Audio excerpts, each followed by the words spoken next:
Muito bem, o tema dessa noite é Eu era cego, agora vejo. Qual foi a diferença que você percebeu em sua vida que aconteceu depois que você teve um encontro com Jesus?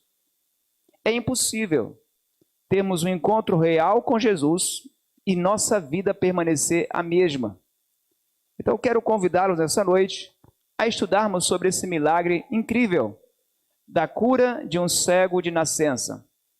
O texto bíblico está no Evangelho segundo João, o capítulo 9, os versículos de 1 a 11.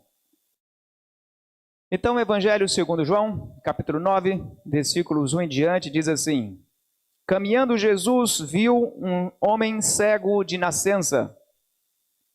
E os seus discípulos perguntaram: Mestre, quem pecou? Este ou os seus pais, para que nascesse cego? Respondeu-lhe Jesus: Nem ele pecou, nem os seus pais, mas para que se manifestem nele as obras de Deus. É necessário que façamos as obras daquele que me enviou. Enquanto é dia, a noite vem quando ninguém pode trabalhar. Enquanto estou no mundo, sou a luz do mundo. Dito isto, cuspiu na terra, tendo feito lodo com a saliva, aplicou aos olhos do cego, dizendo-lhe: Vai, lava-te no tanque de Siloé, que quer dizer enviado. Ele foi, lavou-se e voltou vendo. Então os vizinhos e os que dantes o conheciam de vista, como mendigo, perguntavam: Não é este o que estava pedindo esmolas? Uns diziam: É ele. Outros diziam: Não, mas se parece com ele. Ele mesmo, porém, dizia: Sou eu. Perguntaram-lhe, pois: Como te foram abertos os olhos? Respondeu ele: O homem chamado Jesus fez lodo, untou-me os olhos e disse-me: Vai ao tanque de Siloé e lava-te. Então fui, lavei-me e estou vendo. Essa narrativa, eu acho interessante a maneira como o evangelista João trata com tanta sensibilidade este milagre. Começando pelo verso 1, diz que Jesus estava caminhando e ele viu aquele homem cego. Gosto de pensar que Jesus tem um olhar atento e ele vê cada um de nós e conhece cada uma de nossas fragilidades, sabe das minhas necessidades. Ele vê cada lágrima que escorre do seu rosto quando você está sozinho ou sozinha no seu travesseiro. Ele vê até as lágrimas secas que só rolam no coração. E ele viu aquele homem. Era um cego de nascença, não sabia o que era o rosto, como era o rosto da sua mãe, do seu pai. Não sabia o que era contemplar a beleza de um céu azul. Não sabia o que era contemplar uma rosa. O que era ver um sorriso. Jesus agora para e vê aquele cego. Acho interessante destacar este ponto porque cegos, coxos, aleijados, homens que tinham esse tipo de deformidade física, naquela época em especial, eles eram tratados como pessoas invisíveis na sociedade. As pessoas geralmente faziam vista grossa, como hoje algumas pessoas ainda fazem quando veem um pedinte, quando veem alguém carente. A gente não pode ignorar. São pessoas que estão diante de nossos olhos. Naquela época, no entanto, a situação era muito mais complicada do que hoje. Hoje, parte dos impostos que nós pagamos é para atender essas pessoas que precisam e às vezes não têm condições de trabalhar. Mas naquela época não havia nenhum plano previdenciário dos impostos que eram tomados ou pagos pelo povo de Israel, dentre outros povos. E Jesus então para atender este homem que Para muitos era invisível. Para Deus não existe ninguém invisível. As pessoas podem ignorar você. As pessoas podem passar por você e fazer de conta que não te viram. É claro que em algumas circunstâncias, não viu mesmo. Há situações que a gente passa no mercado, às vezes, na feira, se esbarra no outro e não consegue ver. Não estou falando dessa situação, mas de situações que as pessoas parecem fazer questão de não ver. Jesus, você, quando estuda o Jesus nosso conhecido nos evangelhos, ele era sempre uma pessoa muito simples. E ele se identificava com as pessoas simples. Não vivia mercadejando simpatia de pessoas que se julgavam importantes ou ricas na sociedade. Claro que ele não discriminava. Ele também tratava com respeito, com distinção as pessoas ricas. Também agradecia a simpatia prestada pelas pessoas mais cultas da sociedade. Mas ele sempre se identificava com as pessoas simples. Não é à toa que em Isaías 53, versículo 2, Jesus é apresentado como alguém, um homem de dores, um homem que sabia o que era padecer, que na sua aparência não havia nenhum tipo de característica que lhe chamasse uma atenção. Um homem que se identificava com os demais. No versículo 2, quando Jesus para poder atender o cego, os discípulos o interpelam. Diz assim: mas Senhor, esse homem é cego por quê? Foi ele que pecou ou foram seus pais que pecaram? Havia uma crença muito arraigada na mente e no coração da sociedade judaica nos dias de Jesus, que quando alguém estava doente, em especial com esse tipo de doença desde o nascimento, ou de deficiência, diria melhor, desde o nascimento, era tido como uma forma de um castigo divino. Deus estava castigando por algum pecado dos seus pais ou por algum pecado que ele já havia cometido. Graças a Deus que nós, eu diria, grande parte de nós, se não todos, nós não temos esse tipo de compreensão. Nem sempre quando alguém está sofrendo, necessariamente é porque ele tenha cometido algum pecado. É bem verdade que parte do sofrimento que nós temos, muitas vezes vem em consequências de escolhas erradas que nós fazemos. Parte do sofrimento que nós temos, de fato, são consequências de ações, decisões e pecados que nós cometemos. Decisões erradas e atos errados trazem consequências, às vezes nefastas. Mas não podemos afirmar que toda vez que alguém está sofrendo, passando por uma dificuldade, necessariamente é um resultado de um pecado, de um erro seu. Por isso, a gente precisa ter muito cuidado ao ver alguém passando por uma dificuldade e já começar a perguntar, ou achar, né? Você está assim, é que aprontou alguma coisa. Quem foi que pecou? Quem foi que fez errado? Nós temos uma forte tendência natural no coração de sempre buscar saber quem errou, quem pecou, quem não tem razão. E isso certamente não ajuda. Jesus, no entanto, não parou para responder por que ou quem teria pecado, mas ele fala qual seria o resultado. Ele começa a explicar qual seria o resultado da intervenção de Cristo. No versículo 3 diz que ele explica para os discípulos que é bem verdade que ele não tinha criado esse homem para ser cego. Não era plano de Deus que esse homem fosse um sofredor. Mas já que ele estava cego, que Jesus ia manifestar na vida dele as obras do Pai. Nós não cremos que Deus a ninguém castiga. Não cremos que Deus tenha planejado ninguém para nascer cego ou ter um outro tipo de deficiência, outro tipo de limitação. Não cremos que Deus tenha criado ninguém para ser um sofredor nessa vida. Mas entendemos que vivemos num mundo de pecado, onde nós sofremos, inevitavelmente. Mas temos um Deus que está disposto, em nossa vida, a manifestar a sua graça e usar as nossas dores para serem curadas, para ser uma forma de glorificar o nome dele. E é exatamente isso que ele faz na vida desse cego. As pessoas acreditavam no que Jesus falava porque ele pregava como alguém que tinha autoridade, porque as suas palavras vinham acompanhadas de ações. E alguns, embora não acreditassem nas suas palavras, mas ele mesmo dizia: já que vocês não acreditam nas minhas palavras, vocês têm como pelo menos acreditar nas minhas obras. Evangelho segundo João, capítulo 10, verso 38. Mas algumas pessoas não acreditavam nem em palavras e nem em obras. Simplesmente decidiam não acreditar. Jesus, ele sempre deixou uma margem para a dúvida, ou também para não ser aceito. No versículo 6, diz que Jesus se aproximou daquele cego. Eu imagino Jesus se abaixando na presença dele, cuspiu na terra, pegou aquela poeira com a sua saliva misturada e passou nos olhos do cego.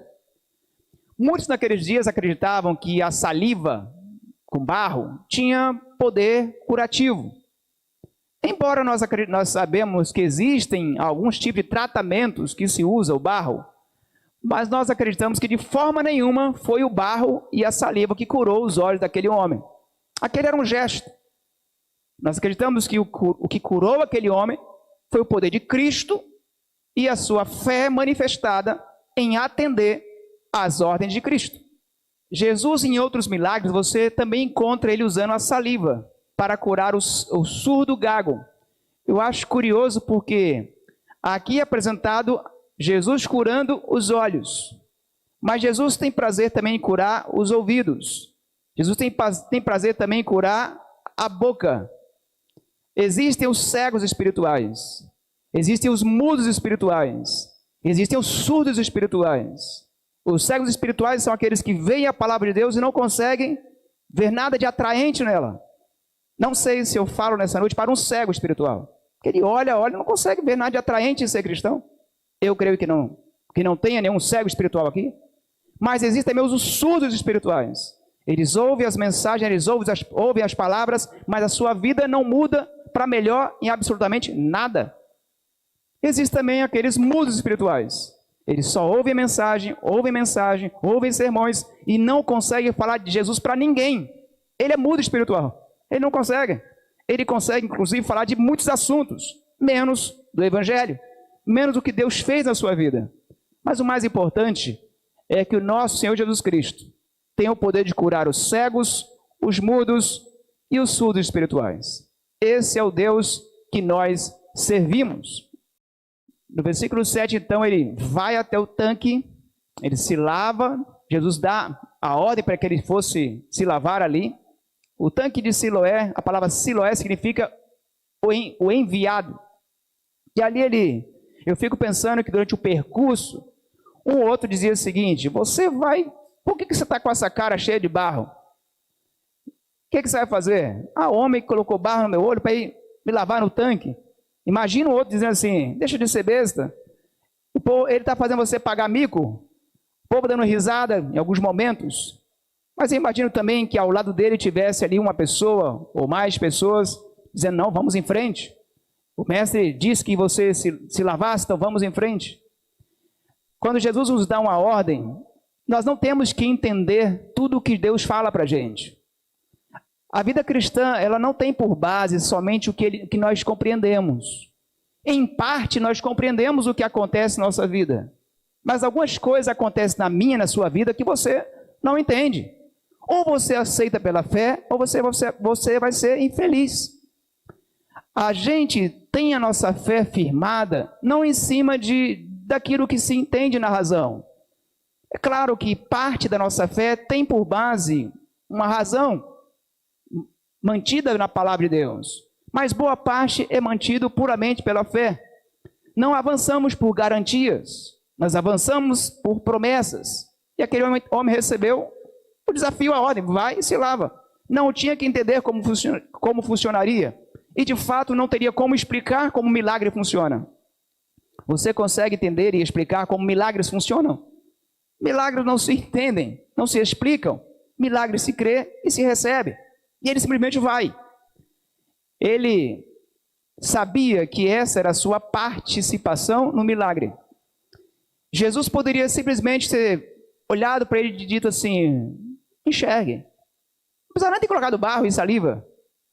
Jesus poderia ter colocado barro e saliva e passado a mão e ficado já enxergando. Ou apenas tocado os olhos dele e ele enxergado de vez. Mas ele manda se lavar no tanque de Siloé.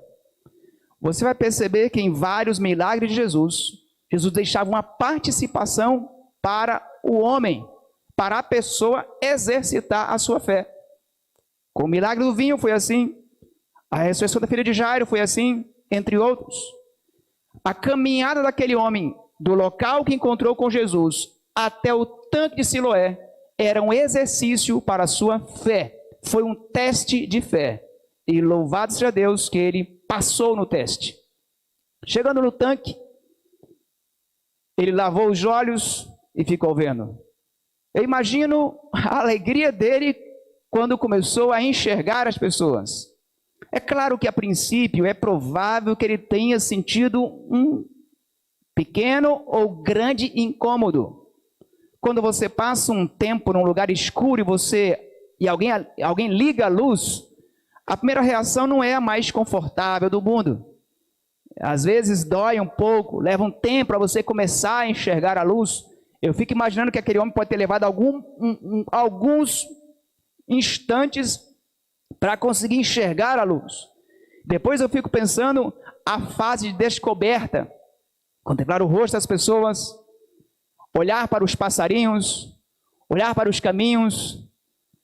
Eu espero nunca ficar cego, porque uma das coisas mais espetaculares que eu acho na vida é você poder enxergar. Mesmo tendo que carregar esses óculos que acho que ninguém gosta de carregar, mas é um privilégio poder enxergar através deles. Ver vocês, ver cada dia o nascer do sol, o pôr do sol, ver tantas maravilhas. Enxergar é uma bênção, ouvir é uma outra bênção, sentir o perfume, sentir o paladar. Você já parou para pensar que bênção são os sentidos que Deus dá para a nossa vida? Que bênção você poder escovar o cabelo, que bênção você poder tomar um banho sozinho, e tantas bênçãos que Deus nos dá. Aquele homem, ao ser curado os seus olhos, a sua vida ficou tão mudada com a cura dos olhos, que as pessoas mal conseguiam reconhecê-lo. Ele não mais mendigava, sua vida agora era outra vida.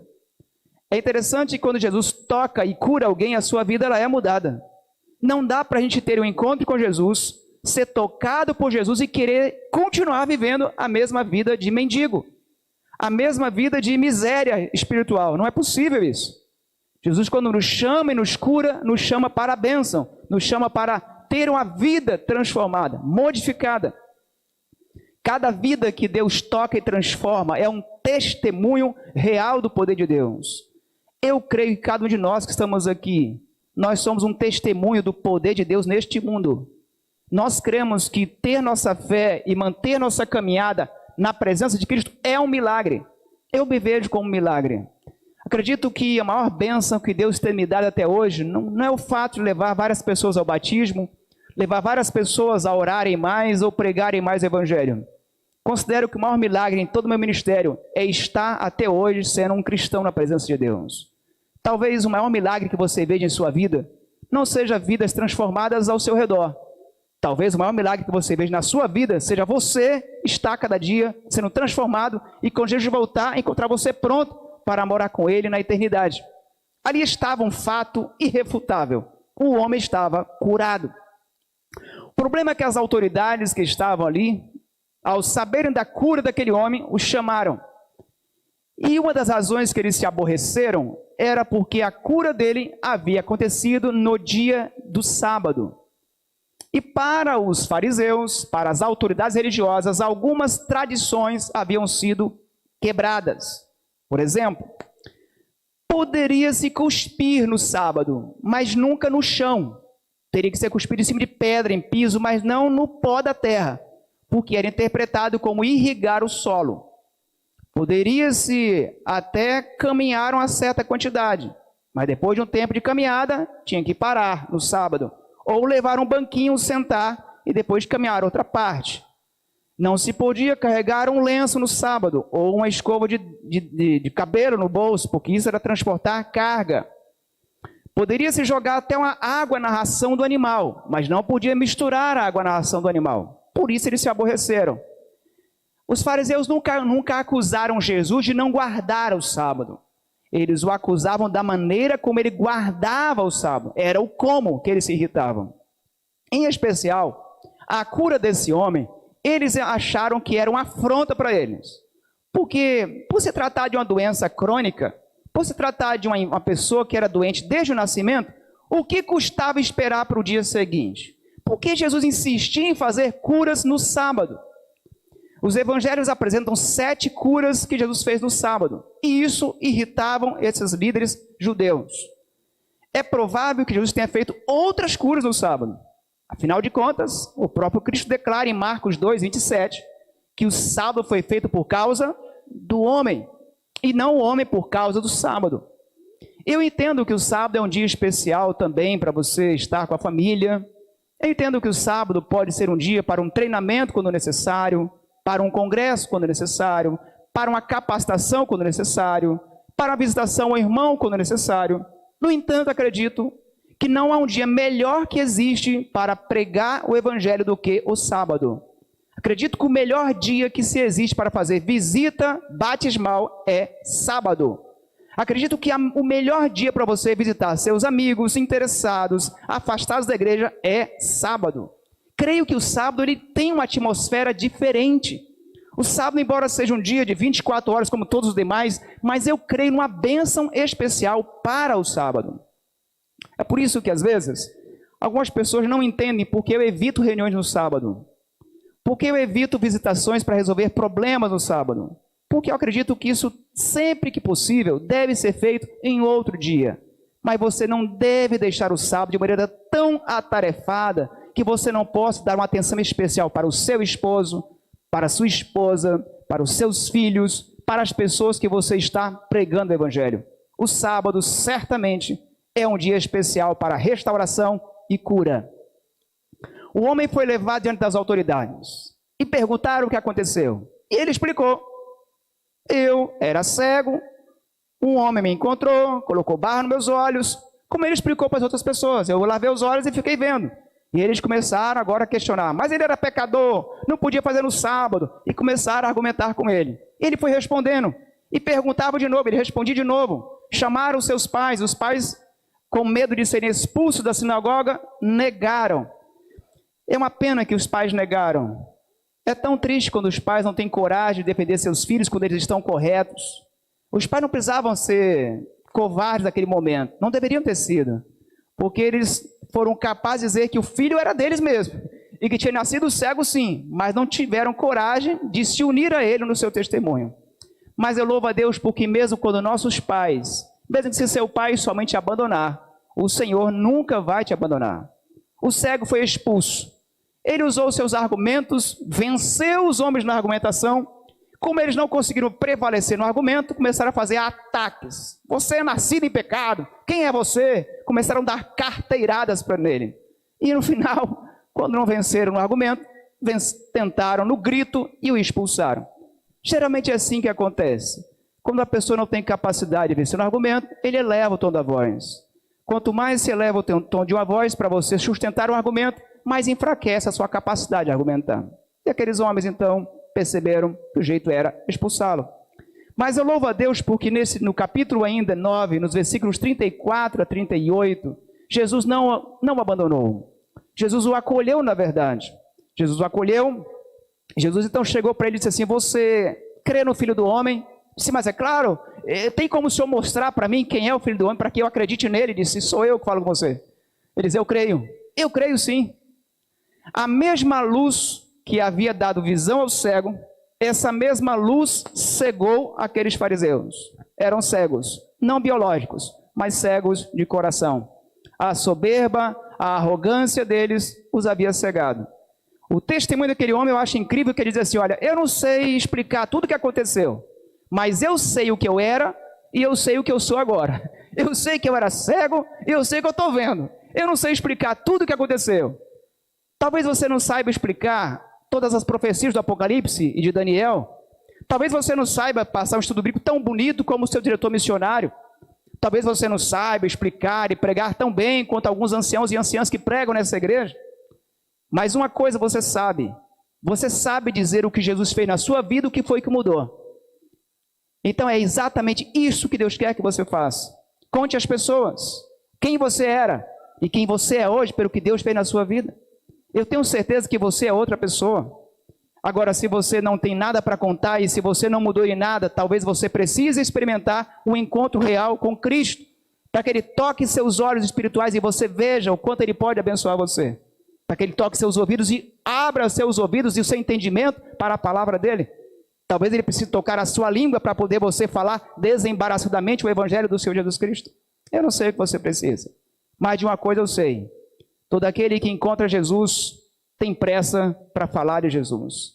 E de uma coisa também eu sei. Há muitas pessoas que poderão rejeitar o seu testemunho. Poderão tentar refutar seus argumentos, inclusive.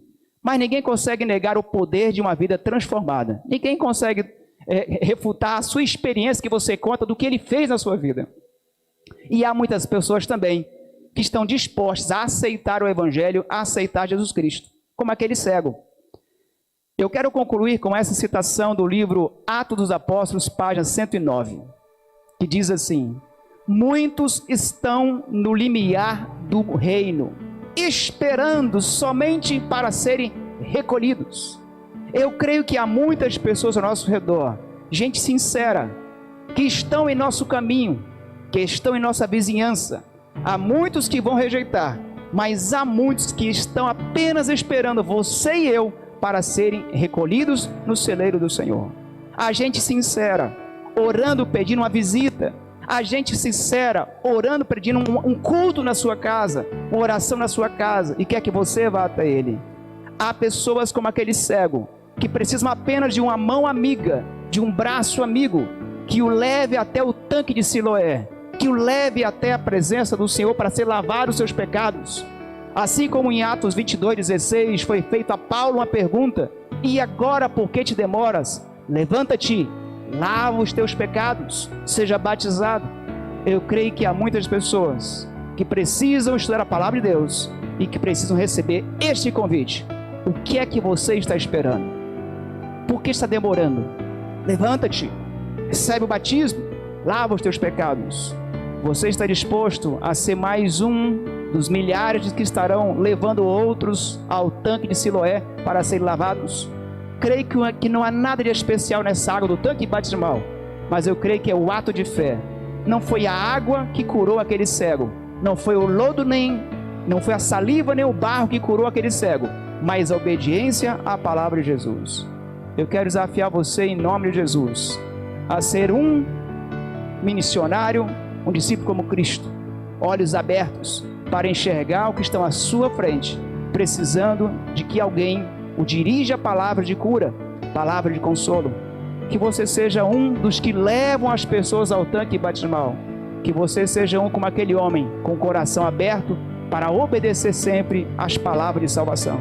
Porque as mesmas palavras que o levaram a obedecer, levaram outros a rejeitar. O Evangelho seja sempre uma bênção, que os nossos olhos, ouvidos e boca estejam sempre abertos para testemunhar do que Jesus fez e faz em nossa vida. Que nosso Senhor Jesus seja a luz da nossa vida a cada momento. Que vivamos como homens e mulheres que enxergam, que veem em Jesus a única luz que vale a pena seguir. Que vejamos em Jesus sempre o nosso grande autor e consumador da nossa fé. Vamos orar? Nosso Deus e querido Pai, muito obrigado porque Jesus é a luz que veio a este mundo. E o Senhor enxergou em nós pessoas que poderiam ser candidatos para o reino do céu. O Senhor parou, nos atendeu, restaurou nossa visão, ouvidos, voz. O Senhor nos curou. E muito obrigado, porque nós sabemos que nós éramos e nós sabemos que nós somos agora. Nós éramos cegos, não víamos a tua maravilhosa luz, mas hoje vemos e sabemos que nós queremos seguir essa luz até o último dia da nossa história aqui nessa terra. Querido Deus, que nós possamos ser pessoas sempre sensíveis à Tua palavra, que nós possamos a cada dia usar nossa vida como um testemunho do que o Senhor faz, do quanto o Senhor tem feito na nossa vida.